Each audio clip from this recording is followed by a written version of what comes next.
मी सासवा सुना आलो होतं आज माझ्या लग्नातली भांडी काढण्यासाठी. अहो नवीन जशीच्या तशी माळ्यावायना बांधून ठेवलेलं लग्न झाल्यापासून तशीच भांडी होती. आईनं मला आज डबल याप लावलं की नाही. त्या मागच्या आठवड्यात मी कपाट घासून ठेवलेलं माझ्या लग्नातलं होतं आणि आज परत मला घासावं लागलं. आईला म्हणत होती पूजा येऊ द्या, 2-4 दिवस अगोदर सगळी मी एकटी साफसफाई करेल, तुम्हाला काय टेन्शन नाही, उशीर होईल, गडबड होईल, पूजेच्या वेळेला हे काम लागल ते काम लागल, आताच घासून ठेव, असं मला बघा डबल काम करायला लावलं. ते लावलं आता हे बोचकी पहिल्यांदा जे लागल ते काढून ठेवतं का नाही, नंतर माळ्या आणून टाकतं का नाही. एवढी डोक्यावरनं मी बोचकी आणलेली, आता परत ह्यातलं मी सामान काढा आणि परत ती बांधून ठेवा, अशी आई आमची डबल काम लावती. नाही ऐकलं ना स्वतःच करायला लागतील.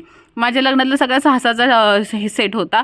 5-5चा सेट काढला बघा वापरायला. 5 तांबे, 5 फुलपात्री, चमचे, चिपटं लोफटं काय असेल ते, बरण्या बिरण्या सगळं काय काढलेलं. एवढं घामाघूम झालं ना वरती. 12-1 वाजेपर्यंत असलं ऊन पडतंय आणि 2 वाजल्यापासून ढगाळ वातावरण होतंय. ही आमच्या आईच्या लग्नातले एक तांब्याचं ताट आणि एक तांब्या ठेवलेला.